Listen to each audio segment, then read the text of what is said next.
O Livro dos Espíritos, Allan Kardec. Das causas primárias. Capítulo 1. De Deus. Questão 1. Que é Deus? Deus é a inteligência suprema, causa primária de todas as coisas. Questão 2. Que se deve entender por infinito? O que não tem começo nem fim, o desconhecido. Tudo o que é desconhecido é infinito. Questão 3. Poder-se-ia dizer que Deus é o infinito? Definição incompleta, pobreza da linguagem humana, insuficiente para definir o que está acima da linguagem dos homens. Deus é infinito em suas perfeições, mas o infinito é uma abstração. Dizer que Deus é o infinito é tomar o atributo de uma coisa pela coisa mesma, é definir uma coisa que não está conhecida por uma outra que não o está mais do que a primeira. Provas da existência de Deus. Questão 4. Onde se pode encontrar a prova da existência de Deus? Num axioma que aplicais a vossas ciências. Não há efeito sem causa. Procurai a causa de tudo o que não é obra do homem, e a vossa razão responderá. Para crer-se em Deus, basta-se lance o olhar sobre as coisas da criação. O universo existe, logo tem uma causa. Duvidar da existência de Deus é negar que todo efeito tem uma causa e avançar que o nada pôde fazer alguma coisa. Questão 5. Que dedução se pode tirar do sentimento instintivo que todos os homens trazem em si da existência de Deus? Há de que Deus existe, pois de onde lhes viria esse sentimento, se não tivesse uma base? É ainda uma consequência do princípio. Não há efeito sem causa. Questão 6. O sentimento íntimo que temos da existência de Deus não poderia ser fruto da educação, resultado de ideias adquiridas? Se assim fosse, por que existiria nos vossos selvagens este sentimento? Se o sentimento da existência de um ser supremo fosse tão somente produto de um ensino, não seria universal e não existiria senão nos que houvessem podido receber esse ensino, conforme se dá com as noções científicas. Questão 7. Poder-se-ia achar nas propriedades íntimas da matéria a causa primária da formação das coisas? Mas então qual seria a causa dessas propriedades? É indispensável sempre uma causa primária. Atribuir a formação primária das coisas às propriedades íntimas da matéria seria tomar o efeito pela causa, porquanto essas propriedades são, também elas, um efeito que há de ter uma causa. Questão 8. Que se deve pensar da opinião dos que atribuem a formação primária a uma combinação fortuita da matéria, ou, por outra, ao acaso? Outro absurdo. Que homem de bom senso pode considerar o acaso um ser inteligente? E, demais, que é o acaso? Nada. A harmonia existente no mecanismo do universo patenteia combinações de desígnios determinados e, por isso mesmo, revela um poder inteligente. Atribuir a formação primária ao acaso é insensatez, pois que o acaso é cego e não pode produzir os efeitos que a inteligência produz. Um acaso inteligente já não seria acaso. Questão 9. Em que é que na causa primária se revela uma inteligência suprema e superior a todas as outras inteligências? Tendes um provérbio que diz: pela obra se reconhece o autor. Pois bem, vede a obra e procurai o autor. O orgulho é que gera a incredulidade. O homem orgulhoso nada admite acima de si. Por isso é que ele denomina a si mesmo de espírito forte. Pobre ser, que um sopro de Deus pode abater. O poder de uma inteligência se julga pelas suas obras. Não podendo nenhum ser humano criar o que a natureza produz, a causa primária é, conseguintemente, uma inteligência superior à humanidade. Quaisquer que sejam os prodígios que a inteligência humana tem operado, ela própria tem uma causa, e quanto maior for o que opere, tanto maior há de ser a causa primária. Aquela inteligência superior é que é a causa primária de todas as coisas, seja qual for o nome que lhe deem. Atributos da divindade. Questão 10. Pode o homem compreender a natureza íntima de Deus? Não. Falta-lhe para isso o sentido. Questão 11. Será dado um dia ao homem compreender o mistério da divindade? Quando não mais tiver o espírito obscurecido pela matéria, quando pela sua perfeição se houver aproximado de Deus, ele o verá e compreenderá. A inferioridade das faculdades do homem não lhe permite compreender a natureza íntima de Deus. Na infância da humanidade, o homem o confunde muitas vezes com a criatura, cujas imperfeições lhe atribui. Mas, à medida que nele se desenvolve o senso moral, seu pensamento penetra melhor no âmago das coisas. Então, faz ideia mais justa da divindade, e ainda que sempre incompleta, mas conforme a sã razão. Questão 12. Embora não possamos compreender a natureza íntima de Deus, podemos formar ideia de algumas de suas perfeições? De algumas, sim. O homem as compreende melhor à medida que se eleva acima da matéria. Entrevê-as pelo pensamento. Questão 13.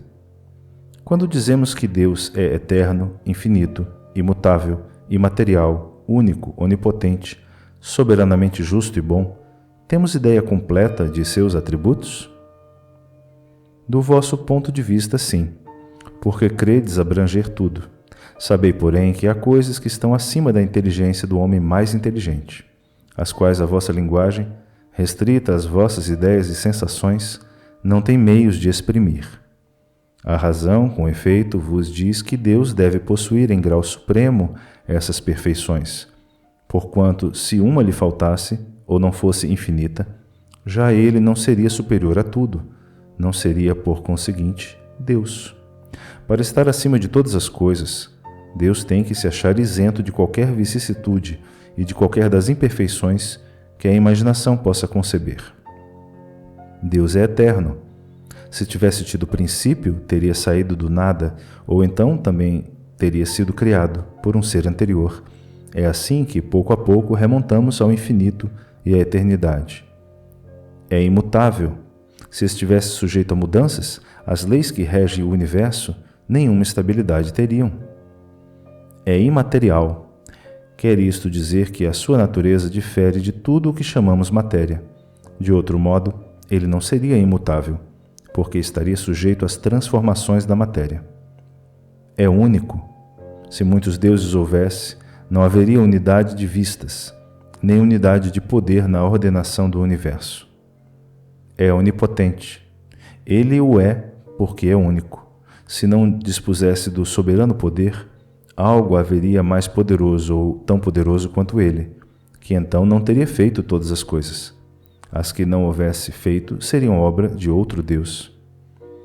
É soberanamente justo e bom. A sabedoria providencial das leis divinas se revela, assim nas mais pequeninas coisas, como nas maiores. E essa sabedoria não permite se duvide nem da justiça, nem da bondade de Deus. Panteísmo. Questão 14. Deus é um ser distinto, ou será, como opinam alguns, a resultante de todas as forças e de todas as inteligências do universo reunidas? Se assim fosse, Deus não existiria, porquanto seria efeito e não causa. Ele não pode ser ao mesmo tempo uma e outra coisa. Deus existe, disso não podeis duvidar, e é o essencial. Crede-me, não vades além. Não vos percais num labirinto de onde não lograríeis sair. Isso não vos tornaria melhores, antes um pouco mais orgulhosos, pois que acreditaríeis saber, quando na realidade nada saberíeis. Deixai conseguintemente de lado todos esses sistemas. Tendes bastante coisas que vos tocam de mais perto, a começar por vós mesmos. Estudai as vossas próprias imperfeições, a fim de vos libertardes delas, o que será mais útil do que pretenderdes penetrar no que é impenetrável. Questão 15. Que se deve pensar da opinião segundo a qual todos os corpos da natureza, todos os seres, todos os globos do universo seriam partes da divindade e constituiriam em conjunto a própria divindade, ou por outra, que se deve pensar da doutrina panteísta? Não podendo fazer-se Deus, o homem quer ao menos ser uma parte de Deus. Questão 16. Pretendem os que professam essa doutrina achar nela a demonstração de alguns dos atributos de Deus. Sendo infinitos os mundos, Deus é, por isso mesmo, infinito. Não havendo vazio ou nada em parte alguma, Deus está por toda parte. Estando Deus em toda parte, pois que tudo é parte integrante de Deus, Ele dá a todos os fenômenos da natureza uma razão de ser inteligente. Que se pode opor a esse raciocínio? A razão. Refleti maduramente e não vos será difícil reconhecer-lhe o absurdo. Esta doutrina faz de Deus um ser material, que, embora dotado de suprema inteligência, seria em ponto grande o que somos em ponto pequeno. Ora, transformando-se a matéria incessantemente, Deus, se fosse assim, nenhuma estabilidade teria. Achar-se-ia sujeito a todas as vicissitudes, mesmo a todas as necessidades da humanidade. Faltar-lhe-ia um dos atributos essenciais da divindade, a imutabilidade. Não se podem aliar as propriedades da matéria à ideia de Deus sem que ele fique rebaixado ante a nossa compreensão, e não haverá sutilezas de sofismas que lhe cheguem a resolver o problema da sua natureza íntima. Não sabemos tudo o que ele é, mas sabemos o que ele não pode deixar de ser, e o sistema de que tratamos está em contradição com as suas mais essenciais propriedades. Ele confunde o Criador com a criatura, exatamente como faria quem pretendesse que engenhosa máquina fosse parte integrante do mecanismo que a imaginou. A inteligência de Deus se revela em suas obras como a de um pintor no seu quadro, mas as obras de Deus não são o próprio Deus, como o quadro não é o pintor que o concebeu e executou. Capítulo 2. Dos elementos gerais do universo. Conhecimento do princípio das coisas. Questão 17. É dado ao homem conhecer o princípio das coisas? Não. Deus não permite que ao homem tudo seja revelado nesse mundo. Questão 18. Penetrará o homem um dia o mistério das coisas que lhe estão ocultas? O véu se levanta a seus olhos à medida que ele se depura, mas para compreender certas coisas, são-lhe precisas faculdades que ainda não possui. Questão 19. Não pode o homem, pelas investigações científicas, penetrar alguns dos segredos da natureza? A ciência lhe foi dada para seu adiantamento em todas as coisas. Ele, porém, não pode ultrapassar os limites que Deus estabeleceu. Quanto mais consegue o homem penetrar nesses mistérios, tanto maior admiração lhe devem causar o poder e a sabedoria do Criador. Entretanto, seja por orgulho, seja por fraqueza, sua própria inteligência o faz joguete da ilusão. Ele amontoa sistemas sobre sistemas e, cada dia que passa, lhe mostra quantos erros tomou por verdades e quantas verdades rejeitou como erros. São outras tantas decepções para o seu orgulho. Questão 20. Dado é ao homem receber, sem ser por meio das investigações da ciência, comunicações de ordem mais elevada acerca do que lhe escapa ao testemunho dos sentidos? Sim, se o julgar conveniente, Deus pode revelar o que à ciência não é dado apreender. Por essas comunicações é que o homem adquire, dentro de certos limites, o conhecimento do seu passado e do seu futuro. Espírito e matéria. Questão 21. A matéria existe desde toda a eternidade como Deus ou foi criada por Ele em dado momento? Só Deus o sabe. Há uma coisa, todavia, que a razão vos deve indicar, é que Deus, modelo de amor e caridade, nunca esteve inativo. Por mais distante que logreis figurar o início de sua ação, podereis concebê-lo ocioso um momento que seja? Questão 22. Define-se geralmente a matéria como o que tem extensão, o que é capaz de nos impressionar os sentidos, o que é impenetrável. São exatas estas definições? Do vosso ponto de vista, elas o são, porque não falais senão do que conheceis. Mas a matéria existe em estados que ignorais. Pode ser, por exemplo, tão etérea e sutil que nenhuma impressão vos cause aos sentidos. Contudo, é sempre matéria. Para vós, porém, não o seria. Que definição podeis dar da matéria? A matéria é o laço que prende o espírito. É o instrumento de que este se serve e sobre o qual, ao mesmo tempo, exerce sua ação. Deste ponto de vista, pode-se dizer que a matéria é o agente, o intermediário com o auxílio do qual e sobre o qual atua o espírito. Questão 23. O que é o espírito? O princípio inteligente do universo. Qual a natureza íntima do espírito? Não é fácil analisar o espírito com vossa linguagem. Para vós, ele nada é, por não ser palpável. Para nós, entretanto, é alguma coisa. Ficai sabendo, coisa nenhuma é o nada, e o nada não existe. Questão 24. É o espírito sinônimo de inteligência? A inteligência é um atributo essencial do espírito. Uma e outro, porém, se confundem num princípio comum, de sorte que, para vós, são a mesma coisa. Questão 25. O espírito independe da matéria ou é apenas uma propriedade desta, como as cores o são da luz e o som o é do ar? São distintos uma do outro, mas a união do espírito e da matéria é necessária para intelectualizar a matéria. É essa união igualmente necessária para a manifestação do espírito? É necessária a vós outros, porque não tendes organização apta a perceber o espírito sem a matéria. A isto não são apropriados os vossos sentidos. Questão 26. Poder-se-á conceber o espírito sem a matéria e a matéria sem o espírito? Pode-se, é fora de dúvida, pelo pensamento. Questão 27. Há então dois elementos gerais do universo, a matéria e o espírito? Sim, e, acima de tudo, Deus, o Criador, o Pai de todas as coisas. Deus, Espírito e matéria constituem o princípio de tudo o que existe, a Trindade universal. Mas, ao elemento material, se tem que juntar o fluido universal, que desempenha o papel de intermediário entre o Espírito e a matéria propriamente dita, por demais grosseira, para que o Espírito possa exercer ação sobre ela. Embora, de certo ponto de vista, seja lícito classificá-lo como elemento material, ele se distingue deste por propriedades especiais. Se o fluido universal fosse positivamente matéria, razão não haveria para que também o espírito não fosse. Está colocado entre o espírito e a matéria. É fluido, como a matéria é material.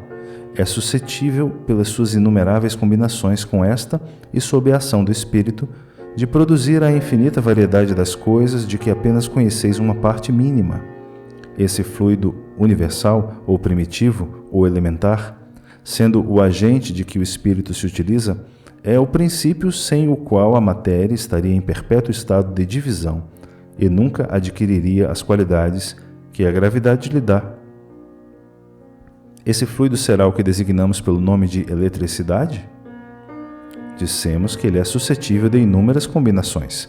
O que chamais fluido elétrico, fluido magnético, são modificações do fluido universal, que não é, propriamente falando, senão matéria mais perfeita, mais sutil e que se pode considerar independente. Questão 28. Por que o espírito é em si alguma coisa? Não seria mais exato e menos sujeito à confusão dar aos dois elementos gerais as designações de matéria inerte e matéria inteligente? As palavras pouco importam. Compete a vós formular a vossa linguagem de maneira a vos entenderdes. As vossas controvérsias provêm quase sempre de não vos entenderdes acerca dos termos que empregais, por ser incompleta a vossa linguagem para exprimir o que não vos fere os sentidos. Um fato patente domina todas as hipóteses. Vemos matéria destituída de inteligência e vemos um princípio inteligente que independe da matéria. A origem e a conexão destas duas coisas nos são desconhecidas. Se promanam ou não de uma só fonte, se há pontos de contato entre ambas, se a inteligência tem existência própria ou se é uma propriedade, um efeito, se é mesmo, conforme a opinião de alguns, uma emanação da divindade, ignoramos. Elas se nos mostram distintas. Daí o considerarmos-las formando os dois princípios constitutivos do universo. Vemos, acima de tudo isso, uma inteligência que domina todas as outras, que as governa, que se distingue dela por atributos essenciais. A essa inteligência suprema é que chamamos Deus. Propriedades da matéria. Questão 29. A ponderabilidade é um atributo essencial da matéria? Da maneira como a entendeis, sim. Não, porém, da matéria considerada fluido universal. A matéria etérea e sutil que constitui esse fluido vos é imponderável. Nem por isso, entretanto, deixa de ser o princípio da vossa matéria pesada. A gravidade é uma propriedade relativa. Fora das esferas de atração dos mundos, não há peso, do mesmo modo que não há alto nem baixo. Questão 30. A matéria é formada de um só ou de muitos elementos? De um só elemento primitivo. Os corpos que considerais simples não são verdadeiros elementos, são transformações da matéria primitiva. Questão 31. Donde se originam as diversas propriedades da matéria? São modificações que as moléculas elementares sofrem por efeito da sua união em certas circunstâncias. Questão 32. De acordo com o que vindes dizer, os sabores, os odores, as cores, o som, as qualidades venenosas ou salutares dos corpos não passam de modificações de uma única substância primitiva? Sem dúvida, e que só existem devido à disposição dos órgãos destinados a percebê-las. A demonstração deste princípio se encontra no fato de que nem todos percebemos as qualidades dos corpos da mesma maneira. Enquanto uma coisa agrada ao gosto de um, para o outro é detestável. O que uns veem azul, outros veem vermelho. O que para uns é veneno, para outros é inofensivo ou salutar. Questão 33.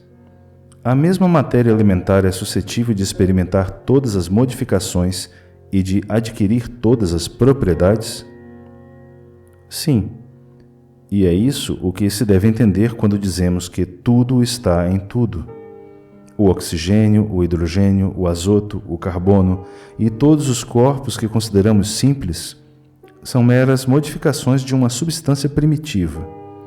Na impossibilidade em que ainda nos achamos de remontar, a não ser pelo pensamento a esta matéria primária, esses corpos são para nós verdadeiros elementos e podemos, sem maiores consequências, tê-los como tais, até nova ordem.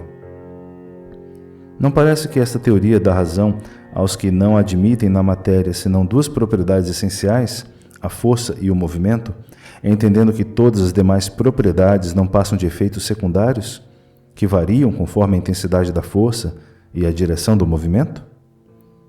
É acertada essa opinião. Falta somente acrescentar 2 pontos. E conforme a disposição das moléculas, como o mostra, por exemplo, um corpo opaco, que pode tornar-se transparente e vice-versa. Questão 34. As moléculas têm forma determinada?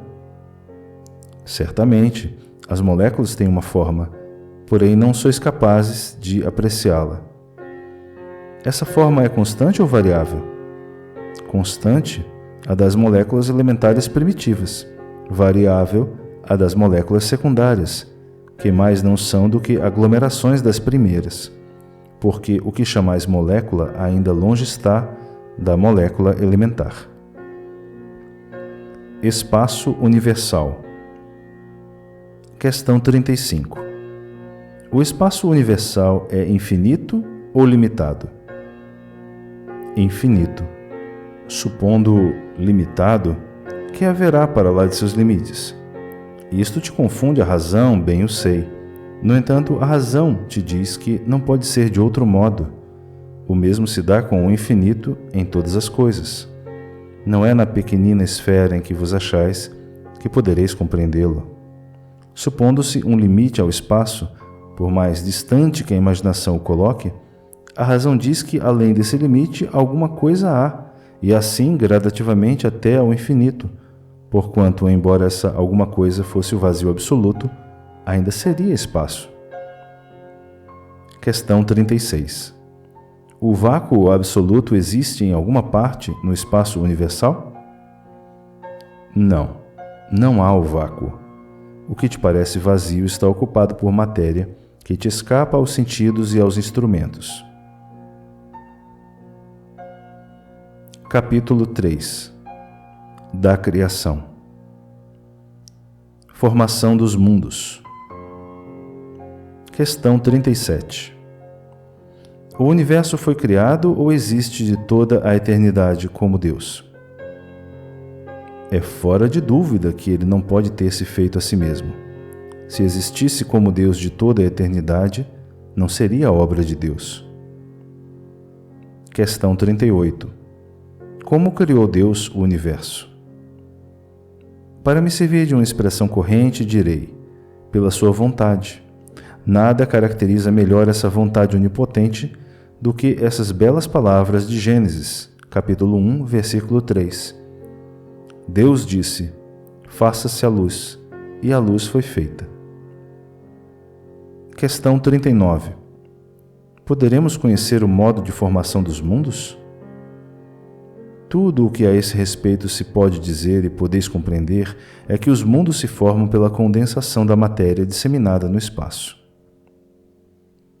Questão 40. Serão os cometas, como agora se pensa, um começo de condensação da matéria, mundos em vias de formação? Isso está certo. Absurdo, porém, é acreditar-se na influência deles. Refiro-me à influência que vulgarmente lhe atribuem, porquanto todos os corpos celestes influem de algum modo em certos fenômenos físicos. Questão 41. Pode um mundo completamente formado desaparecer e disseminar-se de novo no espaço, a matéria que o compõe? Sim, Deus renova os mundos como renova os seres vivos. Questão 42. Poder-se-á conhecer o tempo que dura a formação dos mundos, da Terra, por exemplo? Nada te posso dizer a respeito, porque só o Criador o sabe e bem louco será quem pretenda sabê-lo, ou conhecer que número de séculos dura essa formação. Formação dos seres vivos. Questão 43. Quando começou a Terra a ser povoada? No começo, tudo era caos. Os elementos estavam em confusão. Pouco a pouco, cada coisa tomou seu lugar. Apareceram então os seres vivos apropriados ao estado do globo. Questão 44. Donde vieram para a Terra os seres vivos? A Terra lhes continha os germes que aguardavam um momento favorável para se desenvolverem. Os princípios orgânicos se congregaram, desde que cessou a atuação da força que os mantinha afastados, e formaram os germes de todos os seres vivos. Estes germes permaneceram em estado latente de inércia, como a crisálida e as sementes das plantas, até o momento propício ao surto de cada espécie. Os seres de cada uma destas se reuniram então e se multiplicaram. Questão 45. Onde estavam os elementos orgânicos antes da formação da Terra? Achavam-se, por assim dizer, em estado de fluido no espaço, no meio dos espíritos, ou em outros planetas, à espera da criação da Terra para começarem existência nova em novo globo. A química nos mostra as moléculas dos corpos inorgânicos unindo-se para formarem cristais de uma regularidade constante, conforme cada espécie, desde que se encontrem nas condições precisas.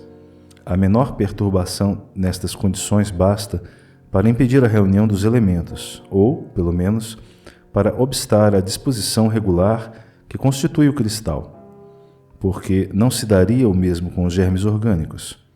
Durante anos se conservam germes de plantas e de animais que não se desenvolvem senão a uma certa temperatura e em meio apropriado. Tem-se visto grãos de trigo germinarem depois de séculos. Há, pois, nesses germes um princípio latente de vitalidade que apenas espera uma circunstância favorável para se desenvolver.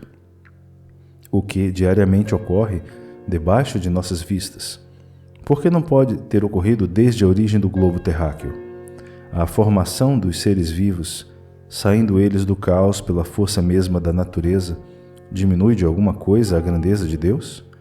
Longe disso, corresponde melhor à ideia que fazemos do seu poder a se exercer sobre a infinidade dos mundos por meio de leis eternas.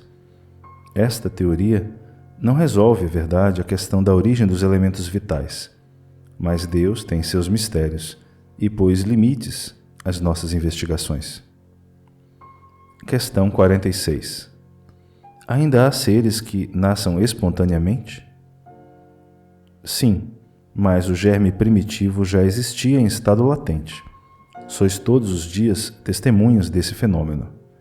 Os tecidos do corpo humano e dos animais não encerram os germes de uma multidão de vermes que só esperam para desabrochar a fermentação pútrida que lhes é necessária à existência? É um mundo minúsculo que dormita e se cria. Questão 47. A espécie humana se encontrava entre os elementos orgânicos contidos no globo terrestre? Sim, e veio a seu tempo.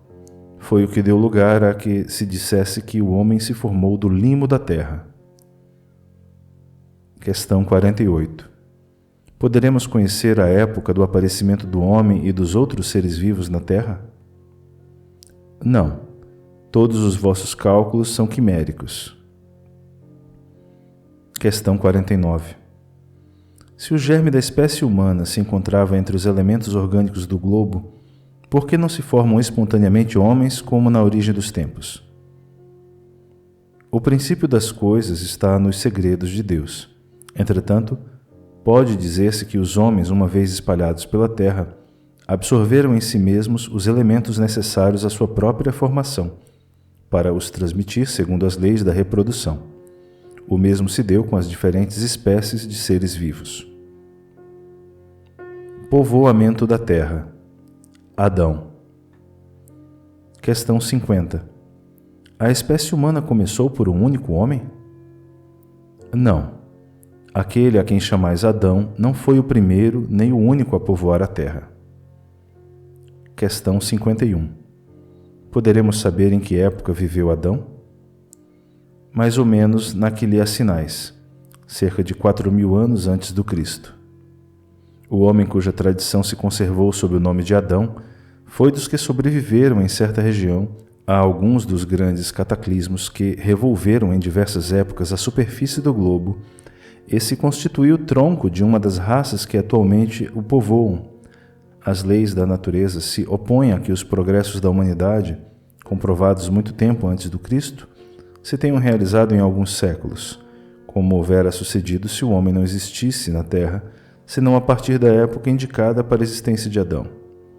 Muitos, com mais razão, consideram Adão um mito ou uma alegoria que personifica as primeiras idades do mundo. Diversidade das raças humanas. Questão 52. Donde provêm as diferenças físicas e morais que distinguem as raças humanas na Terra? Do clima, da vida e dos costumes. Dá-se aí o que se dá com dois filhos de uma mesma mãe que, educados longe um do outro e de modos diferentes, em nada se assemelharão quanto ao moral. Questão 53. O homem surgiu em muitos pontos do globo? Sim, e em épocas várias, o que também constitui uma das causas da diversidade das raças. Depois, dispersando-se os homens por climas diversos e aliando-se os de uma aos de outras raças, novos tipos se formaram. Estas diferenças constituem espécies distintas? Certamente que não. Todos são da mesma família. Porventura, as múltiplas variedades de um mesmo fruto são motivo para que elas deixem de formar uma só espécie? Questão 54. Pelo fato de não proceder de um só indivíduo, a espécie humana, devem os homens deixar de considerar-se irmãos? Todos os homens são irmãos em Deus, porque são animados pelo Espírito e tendem para o mesmo fim. Estais sempre inclinados a tomar as palavras na sua significação literal. Pluralidade dos mundos. Questão 55. São habitados todos os globos que se movem no espaço? Sim, e o homem terreno está longe de ser como supõe o primeiro em inteligência, em bondade e em perfeição. Entretanto, há homens que se têm por espíritos muito fortes e que imaginam pertencer a este pequenino globo o privilégio de conter seres racionais. Orgulho e vaidade. Julgam que só para eles criou Deus o universo. Deus povoou de seres vivos os mundos, concorrendo todos esses seres para o objetivo final da providência. Acreditar que só os haja no planeta que habitamos fora duvidar da sabedoria de Deus, que não fez coisa alguma inútil. Certo, a esses mundos há de ele ter dado uma destinação mais séria do que a de nos recriarem à vista. Aliás, nada há nem na posição, nem no volume, nem na constituição física da Terra que possa induzir à suposição de que ela goze do privilégio de ser habitada com a exclusão de tantos milhares de milhões de mundos semelhantes. Questão 56. É a mesma a constituição física dos diferentes globos? Não, de modo algum se assemelham. Questão 57. Não sendo uma só para todos a constituição física dos mundos, seguir-se-á tenham organizações diferentes os seres que os habitam? Sem dúvida, do mesmo modo que, no vosso, os peixes são feitos para viver na água e os pássaros no ar. Questão 58. Os mundos mais afastados do Sol estarão privados de luz e calor, por motivo de esse astro se lhes mostrar apenas com a aparência de uma estrela? Pensais, então, que não há outras fontes de luz e calor além do Sol, e em nenhuma conta tendes a eletricidade que em certos mundos desempenha um papel que desconheceis e bem mais importante do que lhe cabe desempenhar na Terra? Demais, não dissemos que todos os seres são feitos da mesma matéria que vós, outros, e com órgãos de conformação idêntica à dos vossos. As condições de existência dos seres que habitam os diferentes mundos hão de ser adequadas ao meio em que lhes cumpre viver. Se jamais houvéramos visto peixes, não compreenderíamos pudesse haver seres que vivessem dentro da água. Assim acontece com relação aos outros mundos, que sem dúvida contêm elementos que desconhecemos. Não vemos na Terra as longas noites polares iluminadas pela eletricidade das auroras boreais? Que há de impossível em ser a eletricidade em alguns mundos mais abundante do que na Terra, e a desempenhar neles uma função de ordem geral, cujos efeitos não podemos compreender. Bem pode suceder, portanto, que esses mundos tragam em si mesmos as fontes do calor e de luz necessárias a seus habitantes. Considerações e concordâncias bíblicas concernentes à criação. Questão 59. Os povos hão formado ideias muito divergentes acerca da criação, de acordo com as luzes que possuíam. Apoiada na ciência, a razão reconheceu a inverossimilhança de algumas dessas teorias, a que os espíritos apresentam confirmação à opinião de há muito partilhada pelos homens mais esclarecidos. A objeção que se lhe pode fazer é a de estar em contradição com o texto dos livros sagrados. Mas um exame sério mostrará que essa contradição é mais aparente do que real e que decorre da interpretação dada ao que muitas vezes só tinha sentido alegórico. A questão de ter sido Adão como o primeiro homem, a origem exclusiva da humanidade, não é a única a cujo respeito as crenças religiosas tiveram que se modificar. O movimento da Terra pareceu, em determinada época, tão em oposição às letras sagradas, que não houve gênero de perseguições a que essa teoria não tivesse servido de pretexto. E, no entanto, a terra gira, malgrado os anátemas, não podendo ninguém hoje contestá-lo, sem agravo à sua própria razão. Diz também a Bíblia que o mundo foi criado em 6 dias e põe a época de sua criação a 4.000 anos, mais ou menos antes da era cristã. Anteriormente, a terra não existia, foi tirada do nada. O texto é formal. Eis, porém, que a ciência positiva, a inexorável ciência, prova o contrário. A história da formação do globo terráqueo está escrita em caracteres irrecusáveis no mundo fóssil, achando-se provado que os 6 dias da criação indicam outros tantos períodos, cada um deles talvez muitas centenas de milhares de anos. Isto não é um sistema, uma doutrina, uma opinião isolada. É um fato tão certo quanto o movimento da Terra, e que a teologia não pode negar-se a admitir. O que demonstra evidentemente o erro em que se está sujeito a cair tomando, ao pé da letra, expressões de uma linguagem frequentemente figurada. Dever-se-á daí concluir que a Bíblia é um erro? Não. A conclusão a tirar-se é que os homens se equivocaram ao interpretá-la.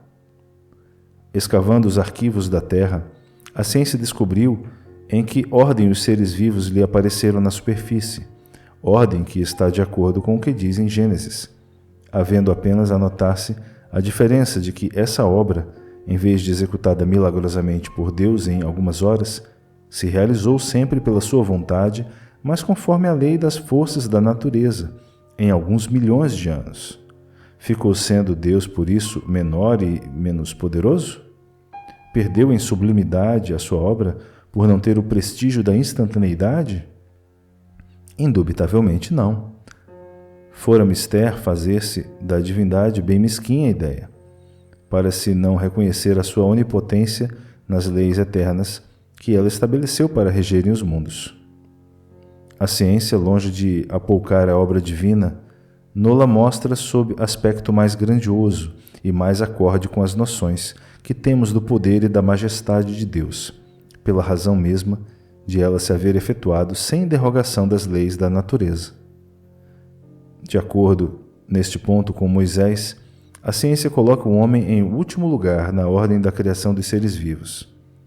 Moisés, porém, indica como o dilúvio universal o ano 1654 da formação do mundo, ao passo que a geologia nos aponta o grande cataclismo como anterior ao aparecimento do homem, atendendo a que até hoje não se encontrou nas camadas primitivas traço algum de sua presença, nem da dos animais de igual categoria do ponto de vista físico. Contudo, nada prova que isso seja impossível. Muitas descobertas já fizeram surgir dúvidas a tal respeito.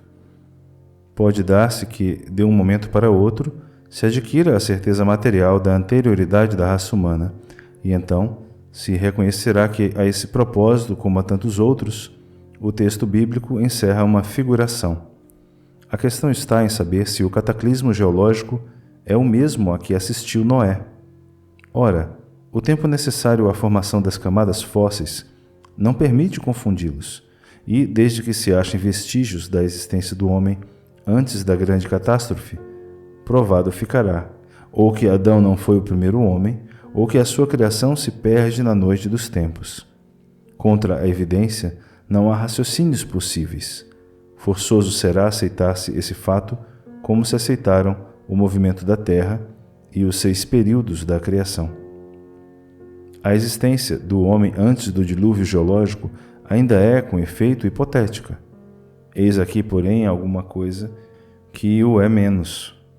Admitindo-se que o homem tenha aparecido pela primeira vez na Terra 4.000 anos antes do Cristo e que 1.650 anos mais tarde toda a raça humana foi destruída, com exceção de uma só família, resulta que o povoamento da Terra data apenas de Noé, ou seja, 2.350 anos antes da nossa era. Ora, quando os hebreus emigraram para o Egito por volta de 1700 a.C., encontraram esse país muito povoado e já bastante adiantado em civilização. A história prova que, nessa época, as Índias e outros países também estavam florescentes, sem mesmo se ter em conta a cronologia de certos povos, que remonta a uma época muito mais afastada.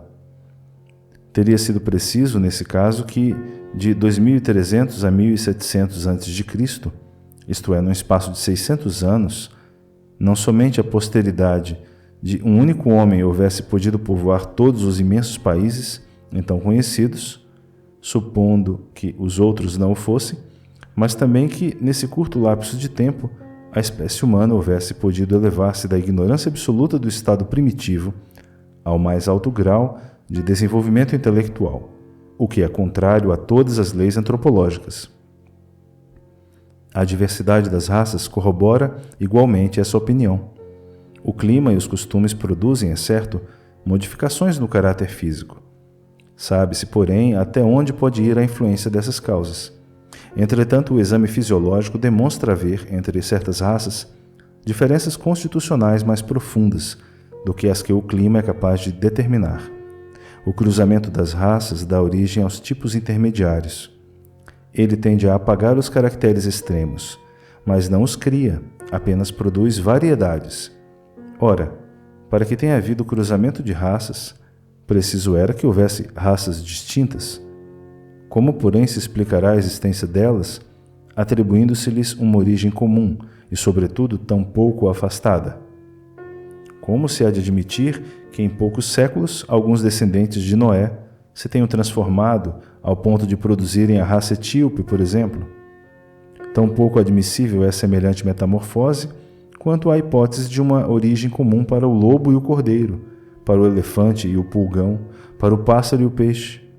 Ainda uma vez, nada pode prevalecer contra a evidência dos fatos. Tudo, ao invés, se explica, admitindo-se que a existência do homem é anterior à época em que vulgarmente se pretende que ela começou, que diversas são as origens, que Adão, vivendo há 6.000 anos, tenha povoado uma região ainda desabitada, que o dilúvio de Noé foi uma catástrofe parcial, confundida com o cataclismo geológico, e, atentando-se finalmente na forma alegórica, peculiar ao estilo oriental, forma com que deparamos nos livros sagrados de todos os povos. Isto faz ver quanto é prudente não lançar levianamente a pecha de falsas às doutrinas que podem, cedo ou tarde, como tantas outras, desmentir o que as combatem. As ideias religiosas, longe de perderem alguma coisa, se engrandecem, caminhando de par com a ciência. Esse é o meio único de não apresentarem lado vulnerável ao ceticismo. Capítulo 4. Do princípio vital. Seres orgânicos e inorgânicos. Questão 60. É a mesma força que une os elementos da matéria nos corpos orgânicos e inorgânicos? Sim, a lei de atração é a mesma para todos. Questão 61. Há diferença entre a matéria dos corpos orgânicos e a dos inorgânicos? A matéria é sempre a mesma, porém nos corpos orgânicos está animalizada. Questão 62. Qual a causa da animalização da matéria? Sua união com o princípio vital. Questão 63. O princípio vital reside em algum agente particular ou é simplesmente uma propriedade da matéria organizada? Numa palavra, é efeito ou causa? Uma e outra coisa. A vida é um efeito devido à ação de um agente sobre a matéria. Esse agente, sem a matéria, não é a vida, do mesmo modo que a matéria não pode viver sem esse agente. Ele dá a vida a todos os seres que o absorvem e assimilam. Questão 64. Vimos que o espírito e a matéria são dois elementos constitutivos do universo. O princípio vital será um terceiro? É, sem dúvida, um dos elementos necessários à constituição do universo, mas que também tem sua origem na matéria universal modificada. É para vós um elemento como o oxigênio e o hidrogênio, que, entretanto, não são elementos primitivos, pois que tudo isso deriva de um só princípio. Parece resultar daí que a vitalidade não tem seu princípio no agente primitivo distinto, e sim numa propriedade especial da matéria universal devida a certas modificações. Isso é consequência do que dissemos. Questão 65. O princípio vital reside em algum dos corpos que conhecemos? Ele tem por fonte o fluido universal. É o que chamais fluido magnético ou fluido elétrico animalizado. É o intermediário, o elo existente entre o espírito e a matéria. Questão 66. O princípio vital é um só para todos os seres orgânicos? Sim, modificado segundo as espécies. É ele que lhes dá movimento e atividade e os distingue da matéria inerte, porquanto o movimento da matéria não é a vida. Esse movimento ela o recebe, não o dá. Questão 67. A vitalidade é atributo permanente do agente vital ou se desenvolve tão só pelo funcionamento dos órgãos? Ela não se desenvolve senão com o corpo. Não dissemos que esse agente sem a matéria não é a vida? A união dos dois é necessária para produzir a vida. Poder-se-ia dizer que a vitalidade se acha em estado latente, quando o agente vital não está unido ao corpo? Sim, é isso. O conjunto dos órgãos constitui uma espécie de mecanismo que recebe impulsão da atividade íntima ou princípio vital, que entre eles existe. O princípio vital é a força motriz dos corpos orgânicos. Ao mesmo tempo que o agente vital dá impulsão aos órgãos, a ação destes entretém e desenvolve a atividade daquele agente, quase como sucede com o atrito, que desenvolve o calor. A vida e a morte. Questão 68. Qual a causa da morte dos seres orgânicos? Esgotamento dos órgãos.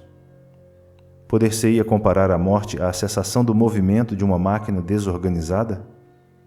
Sim, se a máquina está mal montada, cessa o movimento. Se o corpo está enfermo, a vida se extingue. Questão 69. Por que uma lesão do coração mais depressa causa a morte do que as de outros órgãos? O coração é máquina de vida, não é, porém, o único órgão cuja lesão ocasiona a morte. Ele não passa de uma das peças essenciais. Questão 70. Que é feito da matéria e do princípio vital dos seres orgânicos quando estes morrem?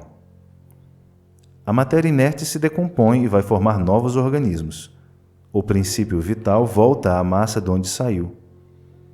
Morto o ser orgânico, os elementos que o compõem sofrem novas combinações, de que resultam novos seres, os quais aurem na fonte universal o princípio da vida e da atividade. O absorvem e assimilam, para novamente o restituírem a essa fonte quando deixarem de existir. Os órgãos se impregnam, por assim dizer, desse fluido vital, e esse fluido dá a todas as partes do organismo uma atividade que as põe em comunicação entre si, nos casos de certas lesões, e normaliza as funções momentaneamente perturbadas. Mas quando os elementos essenciais ao funcionamento dos órgãos estão destruídos ou muito profundamente alterados, o fluido vital se torna impotente para lhes transmitir o movimento da vida, e o ser morre. Mais ou menos necessariamente, os órgãos reagem uns sobre os outros, resultando essa ação recíproca da harmonia do conjunto por eles formado.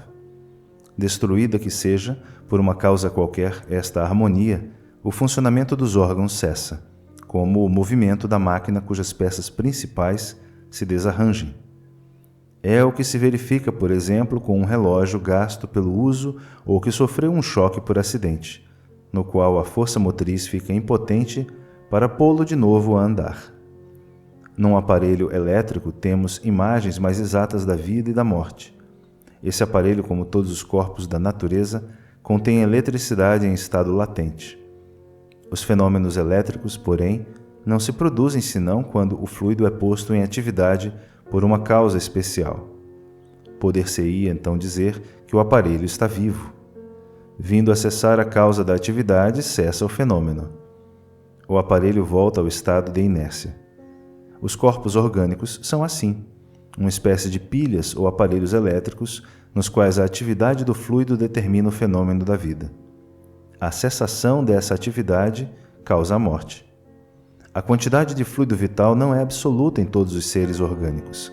Varia segundo as espécies e não é constante, quer em cada indivíduo, quer nos indivíduos de uma espécie. Alguns há que se acham, por assim dizer, saturados desse fluido, enquanto outros o possuem em quantidade apenas suficiente. Daí, para alguns, vida mais ativa, mais tenaz e, de certo modo, superabundante.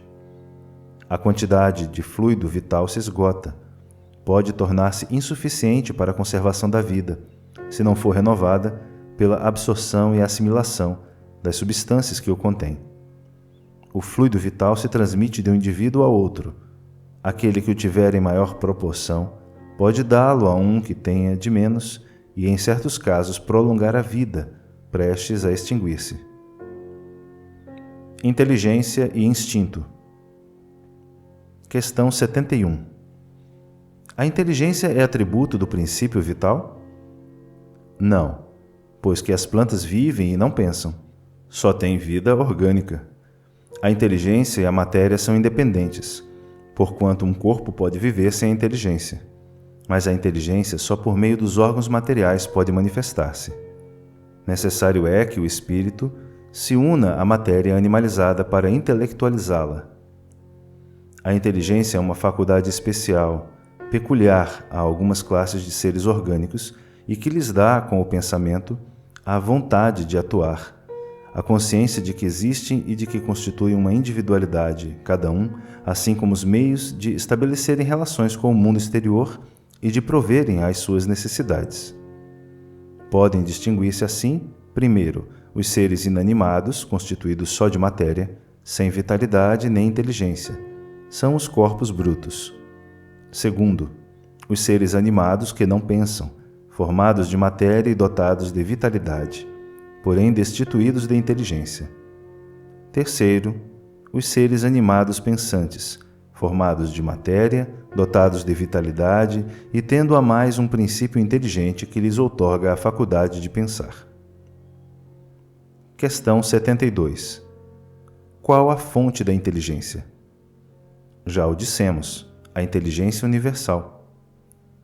Poder-se-ia dizer que cada ser tira uma porção da inteligência da fonte universal e a assimila, como tira e assimila o princípio da vida material? Isto não passa de simples comparação, todavia inexata, porque a inteligência é uma faculdade própria de cada ser e constitui a sua individualidade moral.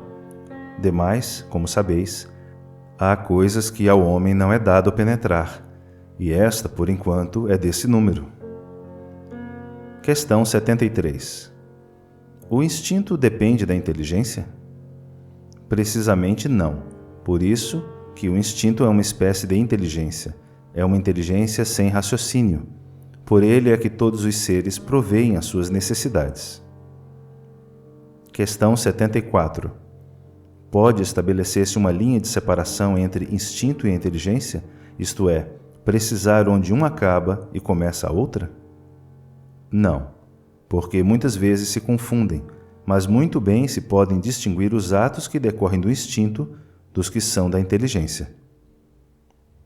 Questão 75. É acertado dizer-se que as faculdades instintivas diminuem à medida que crescem as intelectuais? Não. O instinto existe sempre, mas o homem o despreza. O instinto também pode conduzir ao bem. Ele quase sempre nos guia e algumas vezes com mais segurança do que a razão. Nunca se transvia. Por que nem sempre é guia infalível a razão? Seria infalível se não fosse falseada pela má educação, pelo orgulho e pelo egoísmo. O instinto não raciocina, a razão permite a escolha e dá ao homem o livre-arbítrio. O instinto é uma inteligência rudimentar, que difere da inteligência propriamente dita, em que suas manifestações são quase sempre espontâneas, ao passo que as inteligências resultam de uma combinação e de um ato deliberado. O instinto varia em suas manifestações, conforme as espécies e as suas necessidades. Nos seres que têm a consciência e a percepção das coisas exteriores, ele se alia à inteligência, isto é, à vontade e à liberdade. Caros amigos e amigas, caso tenham apreciado esse conteúdo, não percam a segunda parte do Livro dos Espíritos. Para isso, inscrevam-se no canal e acionem o sino das notificações e serão avisados da publicação. Até lá!